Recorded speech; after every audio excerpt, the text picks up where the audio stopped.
कभी कभी रिश्ते एक रोलर कोस्टर होते हैं, जहां सबसे ज्यादा मजा तब आता है जब सच्ची बात सामने आती है। सोचिए, आप और आपके दोस्त या साथी हर दिन छोटी छोटी बातों पर लड़ते रहते हैं, लेकिन अगर आप दोनों सही तरीके से बात करें तो वो लड़ाई भी कभी कभी दिल से निकलकर एक मजेदार कहानी बन सकती है ना? यही होता है सही कम्युनिकेशन, और यही हम सीखेंगे आज की इस समरी में। नमस्ते दोस्तों, मैं हूं आपकी समरी वाली, और आज हम जानेंगे जोसेफ डेविटो की किताब दी इंटरपर्सनल कम्युनिकेशन बुक से, जो हमें सिखाती है कि कम्युनिकेशन सिर्फ बोलने का नाम नहीं है, बल्कि उसे समझने और सही तरीके से साझा करने का भी खेल है। तो तैयार हो जाए उस जादू की दुनिया में जाने के लिए जहां रिश्ते सिर्फ शब्दों से नहीं बल्कि भावनाओं से बनते हैं। लेखक की पहली सोच, सिर्फ बोलने से काम नहीं चलता, समझने की कला जरूरी है। लेखक कहते हैं, अगर आपको रिश्तों में स्ट्रेस, झगड़े और मिसअंडरस्टैंडिंग से बचना है तो सबसे पहला काम है सुनने की कला सीखना। याद करो, जब आप और आपके दोस्त एक दूसरे को बिना कुछ कहे ही समझ जाते थे। हाँ, जैसे दिलवाले दुल्हनिया ले जाएंगे का वो सीन, जब राज और सिमरन बिना एक शब्द बोले एक दूसरे को समझ जाते हैं। कम्युनिकेशन का मतलब सिर्फ यह नहीं कि आप क्या बोल रहे हैं, बल्कि यह है कि सामने वाला आपकी बात को कैसे समझ रहा है। आखिरकार, जो बात नहीं कही जाती वही सबसे ज्यादा अहम होती है। लेखक की दूसरी सोच, हर शब्द का अपना इमोशनल असर होता है। लेखक कहते हैं, हमारे शब्द केवल विचारों का आदान प्रदान नहीं करते, वे भावनाओं का भी आदान प्रदान करते हैं। जैसे कभी खुशी कभी गम में शाहरुख खान का वो सीन याद करो, जब वह छोटे बेटे से कहता है, तेरे जैसा बेटा, जो मैं चाहूं वही करता है। एक साधारण सा वाक्य, लेकिन उसकी भावनाएं पूरी फिल्म की कहानी को बदल देती हैं। कभी कभी छोटी सी बात भी गहरे असर छोड़ सकती है। वो ठीक हूँ वाला जवाब बस शब्द नहीं है, ये एक इमोशन है। कभी उसका मतलब राहत होता है तो कभी गम।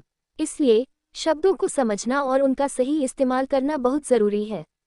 कभी कभी ठीक हूँ का मतलब होता है मैं ठीक नहीं हूँ। लेखक की तीसरी सोच, अपने इमोशंस को पहचानो वरना वो आपको कंट्रोल कर लेंगे। लेखक कहते हैं, अगर हम अपने इमोशंस को पहचान कर उनको सही तरीके से व्यक्त करते हैं तो रिश्तों में आसानी रहती है। अब सोचिए, किसी दिन अगर बॉस ने आपको गुस्से में आकर कुछ कहा, तो गुस्से में जवाब देने से ज्यादा जरूरी है अपने गुस्से को पहचानना और उस पर काबू पाना। जैसे धोनी की शांति, अगर आपने देखा हो तो गुस्से की बजाय वो सोचते हैं कि क्या ये सच में जरूरी है। गुस्से को अनकिया छोड़ने से रिश्ते खत्म हो सकते हैं। अगर आप गुस्से को पहचानें और बिना कुछ कहे सही तरीके से उसे संतुलित करें तो रिश्तों में प्यार बढ़ सकता है। गुस्सा करना है तो वो दिल में रखो, पर बोलने से पहले 10 बार सोचो। लेखक की चौथी सोच, नॉन वर्बल कम्युनिकेशन, वो जो कभी नहीं बोला जाता वो सबसे ज्यादा बोलता है। लेखक कहते हैं, आपकी आंखें, चेहरे के हाव भाव, हाथों की लहरें, ये सब कुछ कह जाते हैं। कभी किसी से बात करते हुए अगर उसने अपनी आंखों में सर्दी दिखाई हो तो जरा सोचिए वो क्या बोलना चाहता है। जैसे कभी अलविदा ना कहना में शाहरुख और रानी की आंखों में वो दर्द जो कभी किसी शब्द से नहीं कहा गया, वहीं से तो वो सारी कहानी शुरू होती है। आपके इशारे, चेहरे के हाव भाव और आंसू भी बहुत कुछ बयां करते हैं। आंखों का तीर कभी भी दिल को छेद सकता है। इसलिए कम्युनिकेशन में नॉन वर्बल की अहमियत को नजरअंदाज मत कीजिए।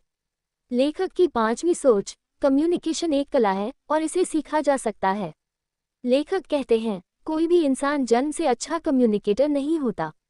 यह एक स्किल है जो धीरे धीरे सीखी जाती है। जैसे सचिन तेंदुलकर ने क्रिकेट की स्किल्स को डेवलप किया, वैसे ही किसी भी रिश्ते को सही तरीके से निभाने के लिए कम्युनिकेशन की प्रैक्टिस करनी पड़ती है। इसी तरह अगर आप सही तरीके से इमोशन व्यक्त करने की कला सीखते हैं तो आपका हर रिश्ता मजबूत होता है। अगर तुम नहीं सीख रहे हो तो तुम पीछे रह जाओगे। लेखक की छठी सोच, डिजिटल कम्युनिकेशन, इमोजी से ज्यादा दिल से बात करो। लेखक कहते हैं, डिजिटल वर्ल्ड ने कम्युनिकेशन को थोड़ा आसान बना दिया है, लेकिन क्या सच में क्या हुआ? जैसे धोनी की शांति को देखिए, क्या वो सिर्फ स्माइल या एंगर से समझ पाते हैं, या फिर दिल से इंटेंस बातचीत करते हैं? जब इमोजी और चैट से रिश्ते बन जाएं, तो क्या वो दिल से जुड़ पाते हैं? नहीं। इसलिए डिजिटल दुनिया में भी कुछ ना कुछ खास बात होनी चाहिए। रिश्ता वही है जो दिल से हो, इमोजी सिर्फ वक्त काटने के लिए हैं। लेखक की सातवीं सोच, रिश्ते का रखरखाव जरूरी है। लेखक कहते हैं, रिश्तों की गाड़ी को सही चलाने के लिए सर्विसिंग जरूरी होती है। याद रखिए, अगर रिश्ते को सिर्फ बनाए रखने के लिए कभी न कभी तो एक कोशिश तो करनी पड़ेगी। जैसे रंग द बसंती में दोस्त आपस में बिछड़े थे, पर एक साथ आकर फिर से वह ऐतिहासिक काम कर गए। रिश्ते भी कभी कभी टूटते हैं, फिर से जुड़ते हैं, फिर से मजबूत होते हैं। कभी कभी छोटी छोटी बातें जैसे कैसे हो या तुम्हारी तबीयत ठीक है, रिश्ते को रिचार्ज कर देती हैं। रिश्ते किसी गाड़ी जैसे होते हैं, थोड़ा पेट्रोल डालने से तो और भी फास्ट चलते हैं। अगर आपको ये समरी पसंद आ रही हो तो लाइक और सब्सक्राइब जरूर करिए। आपने कभी ऐसा महसूस किया है कि जब आप कोई बात कह रहे होते हैं तो सामने वाला समझ रहा है या नहीं? कमेंट में बताएं क्या किया आपने उस समय। अंत में, कम्युनिकेशन कभी भी एक तरफा नहीं होता, ये हमेशा दो तरफा होता है। रिश्तों को समझने और उनसे जुड़े रहकर ही हम उन्हें सही दिशा दे सकते हैं। इसलिए हमेशा याद रखिए, कभी भी उस शख्स से गुस्से में बात मत कीजिए जिसकी आंखों में सच्ची भावनाएं हैं।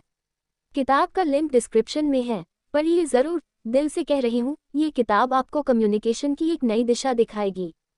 फिर मिलेंगे एक नई किताब के साथ, एक नई सोच के साथ। तब तक ध्यान रखिए, दिल से जियो, दिल से बांटो।